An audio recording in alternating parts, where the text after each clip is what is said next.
একটা গাছকে অনেক যত্ন করে বড় করেছি, তারপরে যদি সেইখান থেকে কোনো ফল পাওয়া যায় তাহলে সেই আনন্দটাই অন্যরকম। হ্যালো এভরিওয়ান, আসসালামু আলাইকুম। সকালবেলা আজকে ছাদে উঠেছিলাম দেখার জন্য আমার গাছের কী অবস্থা। দেখুন, আমার গাছে ফল আসছে, টমেটো ধরেছে, বেগুন ধরেছে। আমার দেখে এত ভালো লাগতেছে, আমার মনে হচ্ছে না যে আমি এইগুলো উঠাবো। আসলে নিজের শখের জিনিস তো অনেক ভালো লাগে, দেখেই মনটা প্রশান্তিতে ভরে গেল। অনেকেই ঢাকা শহরে যারা থাকে ছাদে বাগান করে, গাছ লাগায়, আমিও শখের বশে করেছি। তো আমার খুব ভালো লাগে যে আমার এই নিজের যেইটুকু হোক, ছোট্ট একটা বেগুন হয়েছে তাতেই আমি অনেক খুশি হয়েছি, একটু টমেটো।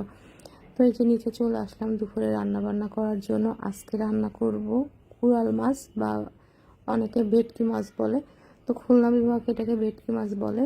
তো সেইটা মাছটা আমি ভেজে নিচ্ছি। আর রান্না করব লাল শাক। লাল শাকটা কিন্তু আমার আমার হাতে লাগানো না, কিন্তু আমার এক পরিচিত দিয়ে গেছে, তাদের নিজেদের লাগানো। শাকটা অনেক ভালো ছিল। আমি শাকটা না ভালো করে সিদ্ধ করে নিব রসুন পেঁয়াজ দিয়ে। তারপরে আমি এটাকে বাগার দিব, আর বাগারের সময় কিন্তু আমি আরও রসুন পেঁয়াজ দিয়ে ভালো করে ভেজে নিয়ে তারপরে বাগার দিব। আচ্ছা, এখানে কিন্তু আমি একটু শুকনা চিংড়ি দিয়েছিলাম, তো সেটা না দেখাতে মনে নাই। এটা কিন্তু খেতে অনেক মজা হয়েছিল, যেহেতু মানে সার ছাড়া এই শাকটা, কোনো সার দেওয়া নাই। আর এটা যেহেতু মানে ওরা বাগানে করছে, সার ছাড়া সব কিছু করে, তো খেতে কিন্তু একদম মানে বাড়িতে যেরকম, গ্রামের বাড়িতে যেরকম স্বাদ হয় ওই রকমই স্বাদ ছিল। তো আমি অপর চুলায় না মাছটাও ভুনা করে নিব। মাঝে মধ্যে দুই চুলায় রান্না করলে রান্নাটা দ্রুত মানে আগায় যায়, তো সহজ হয় সব কিছু। আর আমি তো একটু ফাঁকিবাজ, সব কিছু সহজেই খুঁজি। ভাজা মাছটা আমি কষানো মশলার মধ্যে দিয়ে দিলাম।